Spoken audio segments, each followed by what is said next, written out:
Deyirəm, iman etmək çox çətin işdir.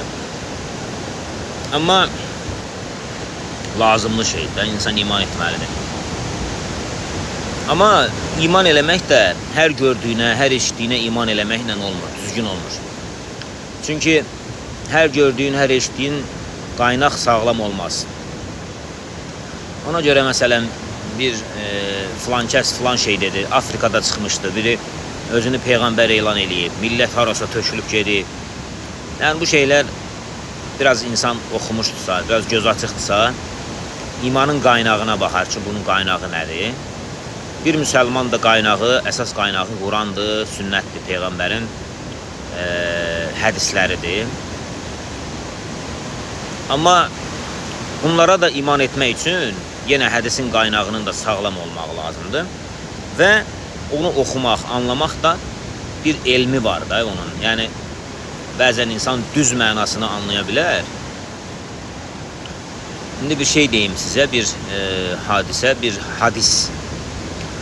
Deyir bir gün şeytan öz səccadəsini dənizin üstünə atdı və öz avenələrini, dostlarını çağırdı. O birisi şeytanları, balaca şeytanları çağırdı. Başladı onlardan şey almağa ki, kim nə elədi? Şeytanın biri dedi ki, mən iki dostu bir-birinə düşman elədim. O birisi dedi ki, mən belə elədim. Birinə oğurluq elətdirdim. Biri dedi, mən yalan danışdırdım. Hər nəysə. Və bir dənə şeytanın biri də gəlir deyir ki, mən də deyir bir ər-arvadı bir-birinə düşürtdüm. Yəni bir-birini yedilər. Elə elədim ki, elə oyun oynadım ki, bir-birinə düşman oldular.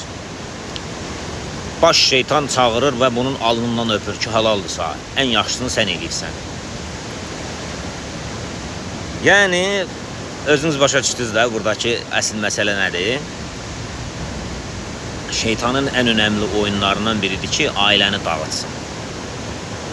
İndi mən buradan başqa bir şeyə də keçid eləmək istəyirəm ki, dəniz elə bir yerdir ki, dənizə gələndə insanda həqiqətən şeytani duyğuların, bilmirəm, indi insan istirahətə gəlir filan, amma dağla müqayisə eləyəndə dənizdə görsən ki, insan həqiqətən şeytani yönü daha çox qabarır.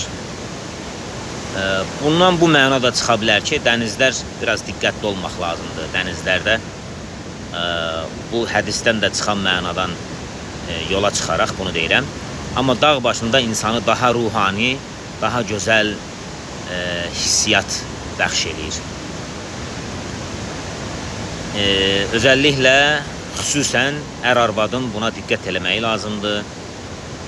Mübahisələrin kulminasiya nöqtəsinə çıxdığı yerdə bu məqamı yada salıb, biraz dayanıb, biraz məkan dəyişdirib, psixolojik olaraq fikri başqa yerə dağıdıb, yenidən o münasibəti yaxşılaşdırmaq lazımdır.